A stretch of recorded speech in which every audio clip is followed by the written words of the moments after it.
Welcome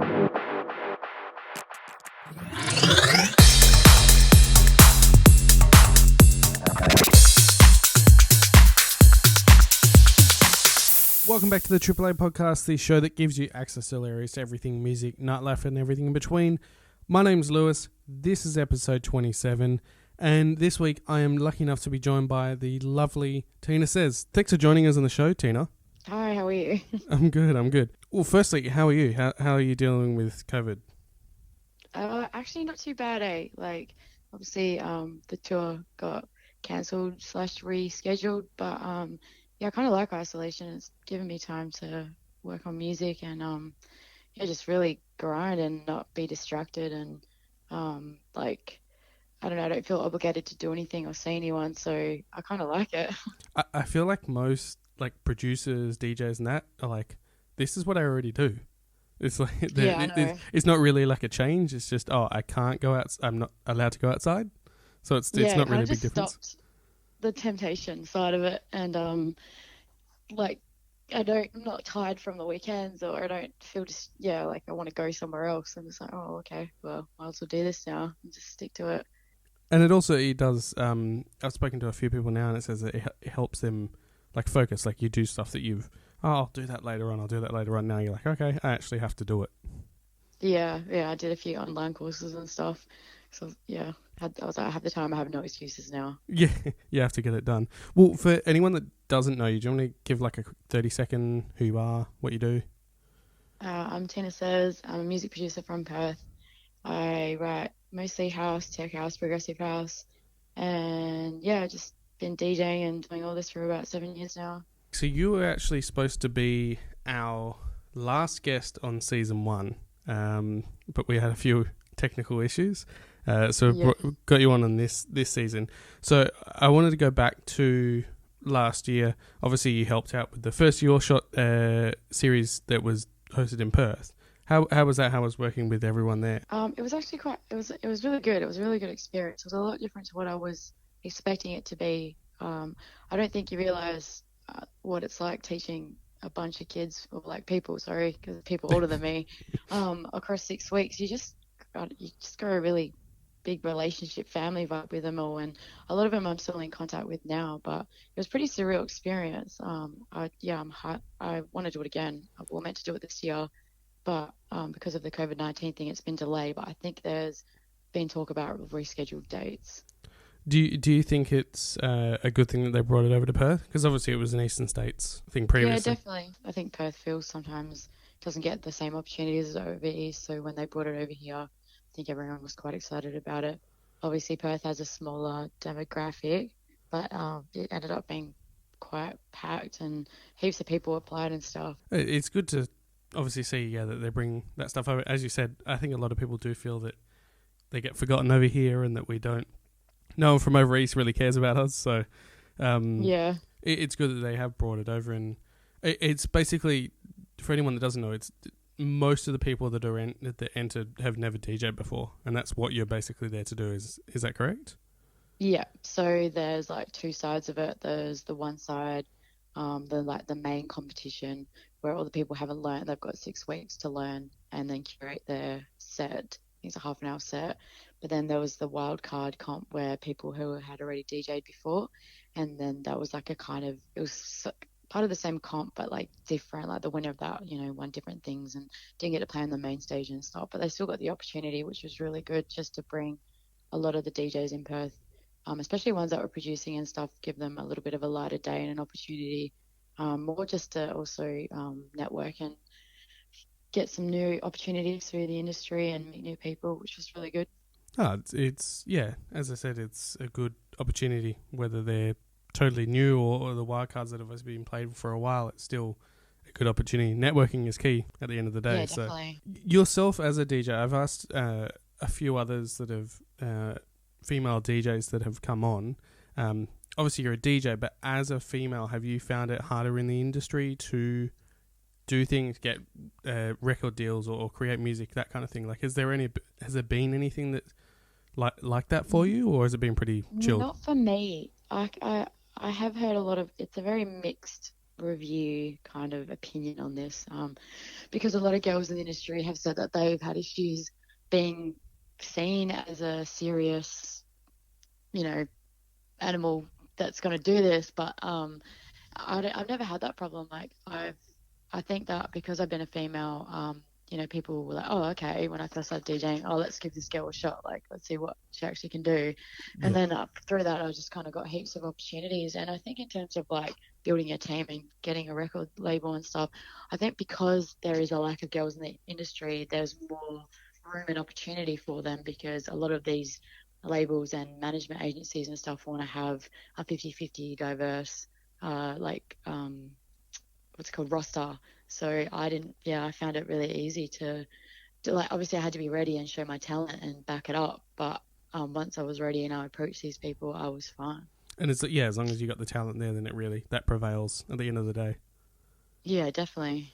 And obviously with your production, like your music production, are you like writing heaps of tracks, or what's the plan while COVID's happening, basically? Well, the COVID-19 obviously took a massive like blur to everything. We kind of, when it happened, we were kind of like, oh, what do we do now? Yeah. What's the best way to approach it? There's so much uncertainty and unknown, which is already something that's in the music industry. But without having clubs and festivals and stuff to go to, was it worth releasing club music, which is predominantly what I do? So we had a kind of semi-release plan on hand, but we changed things around to suit the current world market. So I had a few tracks that had vocal leads on them and stuff that were less, they're still clubby, but they were less for the club, more for listening and for the radio. So we decided to bring one of those tracks forward, which is coming out soon, and then save my more clubby stuff towards the end of the year when everything kind of hopefully goes back to normal. But in terms of writing, I think this whole like COVID-19 isolation thing has changed my writing a little bit, in terms of I stopped writing as much like clubby fun bangers, and I started writing more progressive tech bangers, if that makes sense. Yeah. They're still good for a club, but there's a lot more melodic vocal vibe going on rather than just a straight up banger. You put a bit more into it as such. I think just naturally your music taste just changes depending on your environment. Yeah. So I started listening to a lot more low-key melodic kind of style stuff, and I've always been into writing, more songwriting side of things. And then it really just honed into my style now, and I've noticed a lot of my songs, not the ones that are scheduled for the release, but all my new stuff has just slightly, the tones just changed a little bit. And do you believe as well, we spoke to Brini recently, and he was discussing about music release and obviously labels and all of that, and he was saying that obviously if you're releasing something now, when you do a release, generally it's you release a song, you tour the song, and obviously other DJs play the song in the clubs.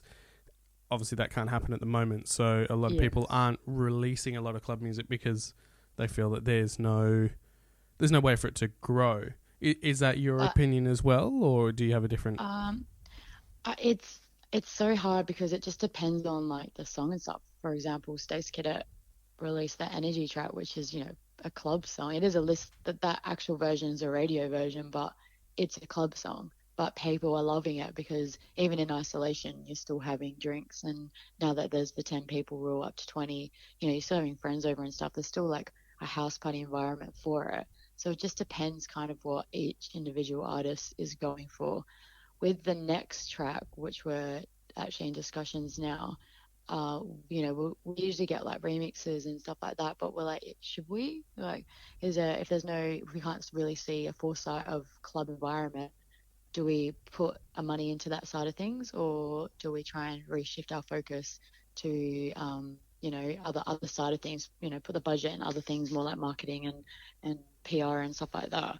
So I think it has affected it, but in terms of releasing club tracks, it just honestly is on the individual and what they want to do to be able to tour it, because that's a staple, really important part of it. But I think it'll just change the dynamic, you know what I mean? Like the releasing of a song, like it's kind of that standard thing. You release a track or anything, you release an album, you tour it, you finish that, it gets out there, you go back, you write more.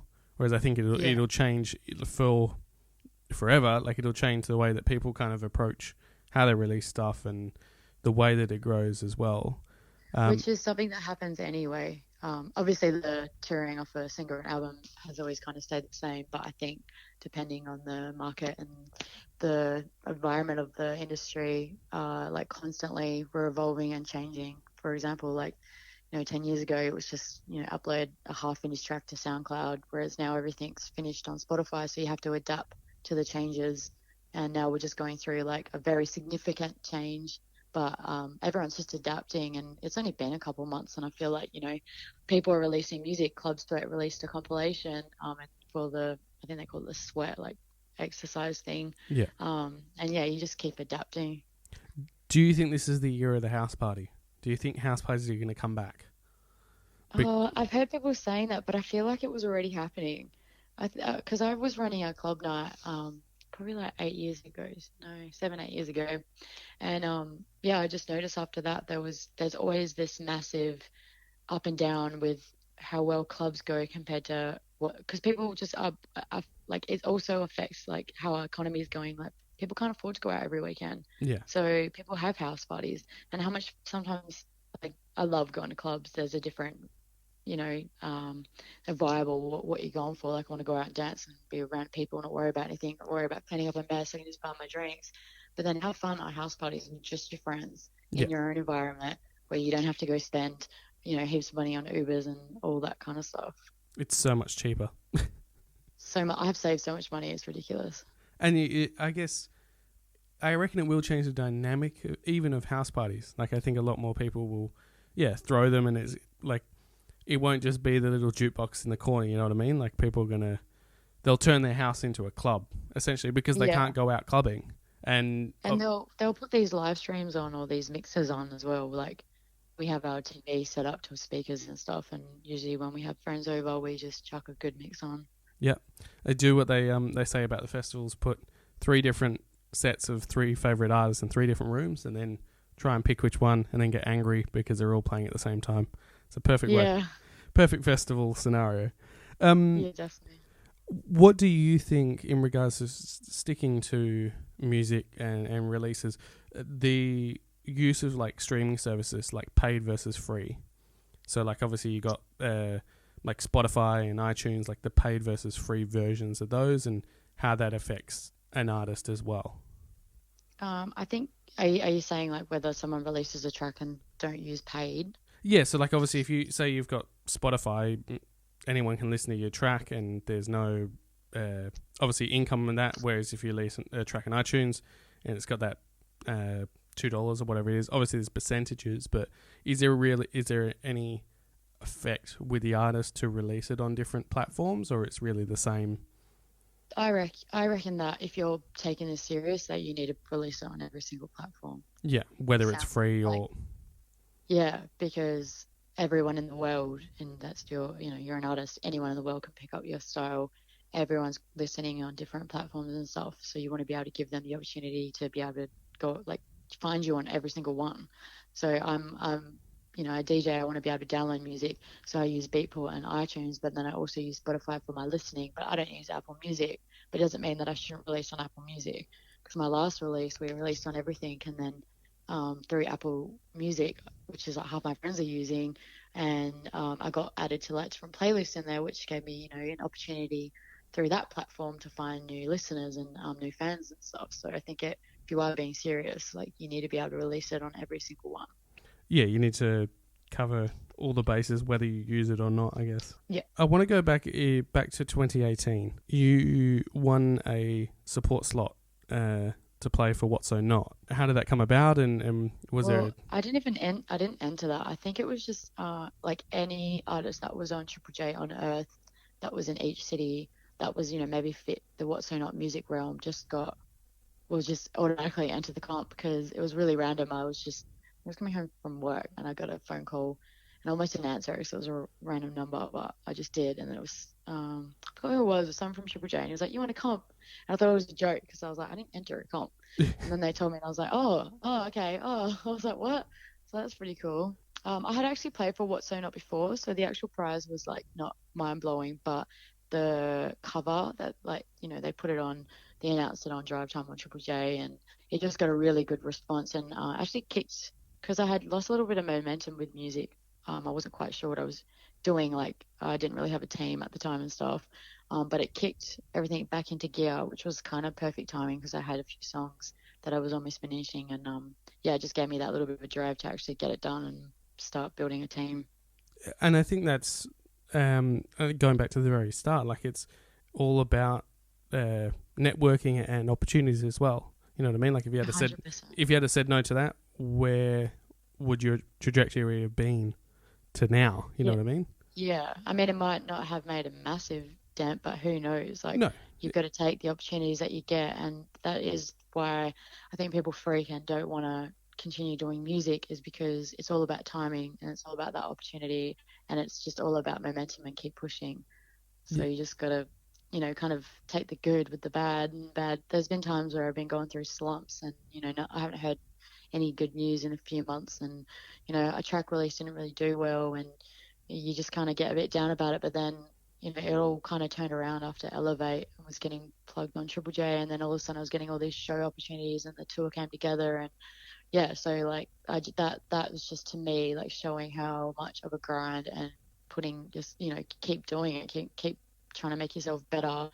Like, that when opportunity meets your hard work, then that's when, you know, things actually start happening and working The stars in your align. favor. Everything falls into place.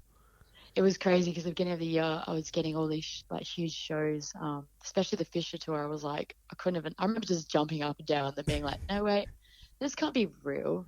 And then I was like, things are just too good to be true. Like, in general, my whole life, just everything was going really well, which is a reflection of just, you know, hard work and working on my mental health as well. And, you know, surrounding myself by good people and working hard and all that. And then I was like, yeah, it's just too good to be true. And then a crazy And then it was. world pandemic that's completely out of my control just stopped everything. And I was like, yeah, I spoke too soon. Yeah. 2020, everyone's like, 2020 is going to be my year. And then COVID comes along. It's like, hey, nope. Nope. I reckon it's Mother's Nature way of saying, you guys just need to bloody calm down and give me a break. And I do think, like, a lot, like, personally as well, like, it's given that time to go, all right, hang on, I need to do this, and just get on top of shit that you haven't done in a long time. So, like, you can't, a lot of people are looking at negative, I can't go out, blah, blah, blah, but at the same time, there are positives for it. You got to look the good with the bad, and you can't help it. Like, it's not like it just depends on the person, though. Like, there's a lot of people that don't have creative outlets or hobbies, and a lot of them were single as well. So they were like, what are you trying to say? What do I do now? And then, no, I'm just saying, like, you know, they're like, I can't do anything, I can't go out. And then they're the ones that kind of just got a bit bored. Whereas I was like, cool. So the day the shows got cancelled, I didn't cry, but I remember just having watery eyes, just being like, what the hell? But the scariest part was just reshifting my focus, because it was months of leading up. You know, I had bought clothes for it, my flights were booked. I had my sets ready we're doing after parties, and I was opening up the festival stage, so I had different sets sorted. I was just really gearing up for it. I had my work all organised to not be working those like few weeks, and every weekend for 2 months I either had a show or I had a wedding or I had something. So I had all this, you know, thing in my head building up to it, and then, you know, it all got stopped. And that night I just remember just being real anxious because, you know, I was like, oh, what now? But then once I realised the severity of the issue, and, you know, my mum's got emphysema, like the fact that they were starting so early on to stop everything, and me not playing the shows meant that my mum or my friends' parents, or we were all just in a bit of a safer which I couldn't have asked for anything more in a time like this. So then I started just writing down kind of what my new goals were and what I wanted to focus on. And yeah, I think I set myself up with too much stuff to do and too many projects, because I'm still not doing everything I want to do because I don't have enough time. This will be over and you'll be like, I haven't done anything. Yeah, well, it feels that way, but like if I actually wrote down everything that I've done, I was like, oh, I've actually done heaps. But some days I'm like, oh no, we're coming out of it now, and I haven't done everything I wanted to do. You're like, leave a little bit longer. Just let me. Yeah, I actually have thought that. And I guess what you're saying, it was kind of like tour come downs but without the tour.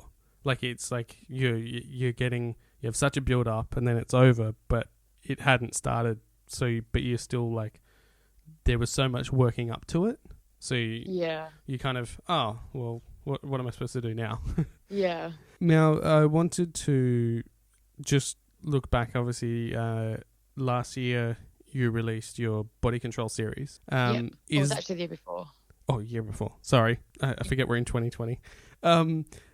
Is that something that you are going to bring back? Are you going to do something different? Yes. So the next one will be a live show, the live stream. Yeah. We're just working on logistics at the moment, but we'll be within the next week or two. Okay. We just want to. So I work with this guy Tay from Perth. Is an insane videographer. He's worked with lots of big names and stuff. We're just trying to make it a little bit different. Just something where it's not just like before they were just like video recordings of me DJing to a bunch of people and stuff. A lot of people have been doing them and stuff. So I just wanted to make mine a point of difference and also a bit of a growth compared to the other one. So we've just been working on a few things over the last few weeks. It's been taking a bit longer than we intended to, but it's Body Control 5, but it'll be a tour tribute one. My set changed a little bit to more of a progressive style just because that's what I'm listening to, but I'm always, as an artist, just gonna show a reflection of what I'm doing and what I am and what I'm listening to and not what I should be doing. That makes sense. Yeah, no, definitely. So we should be able to expect that in the next week or two-ish. Yeah. All right. That should be something exciting. I guess that's another thing. Everyone's doing live streams at the moment. So I feel like it's pushing obviously you can sit down, put a couple of cameras, everyone's doing that, but I think it's pushing a lot of people to go, all right, everyone's doing a live stream, what are we going to do differently? Exactly. And we've got a multiple camera setup, like proper cameras. So we'll be able to upload it on YouTube like a week or two later. So then people can listen and go watch it in their own time. I've been finding the live streams a bit hard because one, I either don't know it's happening and I miss it, or two, I'm not available at that time, or I'm not having a drink and listening to music at that time. So for my favorite artist, and What So Not did it, he did it live, and then it was a couple of days later it's available on YouTube. Yeah. So we were able to listen to it in our own time, and I think that having that double leeway for people to watch it is really important. As well as with Facebook and stuff, there's a lot of copyright issues. So stuff gets like a lot of mixes have been stopped, taken down, had to redo. So trying to watch it, you have to wait and then watch it again. I think it's good for the interaction purposes where people can comment and feel like they're a part of it. I think it's important to follow it up with it being available somewhere for people to watch it properly. Yeah, definitely. I think there's a lot of services out there, like exactly what you said about copyright and people halfway through the live stream, then it gets pulled, or it'll stay up. Twitch. Yeah, it'll stay up and there's no audio on it. But yeah, there's Twitch. YouTube is even actually not that bad as well for live streaming. They're not too bad with their audio. The only thing I find is if you're going to do it live, sending people away from Facebook is really hard. Yeah. Because people would just kind of open it in there and then might flick over and then they're like, oh yeah, like how am I going to, it's just you're going to lose half of your audience by trying to send them away. It is good to have both in case, which we're thinking about doing Twitch and Facebook. So if it does happen, they can just go onto Twitch if they really want to listen. But I think it's important to have it on Facebook as well. Yeah, I guess as same as releasing music. You have it on Facebook, but if you have it on as many platforms, even if it's after the fact, it's a good way to get it out there, and people might use Facebook and not use YouTube, etc. Yeah, it's just opportunity again. Yeah. Because you're like, you might hit them in this live time, or they might see your post a week later and be like, oh, cool, now I can watch this. I'm going to watch it on Friday night my own time. Yeah, or go back and watch it in 6 months' time, and they want to chill out and watch it then. So it does help. Exactly. Well, the only other thing, is there anything else, any big news, anything else that's happening or that you have planned? Obviously, you've discussed a lot about music and that kind of stuff, but anything else that you can let us know about? Or we are working on a date for the next single, which is looking like end of June, which is exciting, which is not something I'll be posting about anytime soon. But seeing it's a podcast and people have to listen to the end to hear it, the end of next month will be my next single, and then hopefully the one after that will be just before the rescheduled Fisher shows. Okay. which is towards the end of the year. At the moment, that's really all that's happening. We're looking at getting merch and stuff. Maybe we're just getting designs up and yeah, just tapping away, just trying to get stuff done in the time that we have. I was going to Stuff say, that makes sense though. are you gonna get some merch? We Yeah, might I've actually been asked. really. I was surprised because I was like, oh shit, I want to get some merch just for like friends and stuff. And then I didn't post on Facebook for 3 months. It was so bad, and then or Instagram, and then I posted about the tour thing, and then yeah, people on the post and privately messaged me like, "Are you gonna get merch?" I was like, "People actually want merch." I'm like, "Okay, let's do this then." As long as it's black, we'll buy it and rock it on the show as well. Oh, sounds good. As long as it's not I'll like definitely have black. pink or something. No, we'll start off basic. Good. Well, Tina, thank you for joining me on the show. Obviously, it's been we tried to get you on. We had you on last year, and we had issues then. But it's glad to have you on now, and you can do it relaxing from your own home as well, which is even better. PJs. Yep. Yes. Hey, it's no better time than to be able to do an interview in your PJs at home. So Yeah, I know. well, yeah. Thank you for joining me on the show, and we look forward to seeing everything that happens in the future. Sounds good. Thank you. And thank you for listening or watching the AAA podcast, the show that gives you access to hilarious to everything music, nightlife, and everything in between. If you want to check out our most recent episode with Brittany, make sure to look at that or any of season 1. Other than that, make sure to like, subscribe, rate, share, comment, whatever else you can do with our podcast. And we will see you in 2 weeks for our next episode.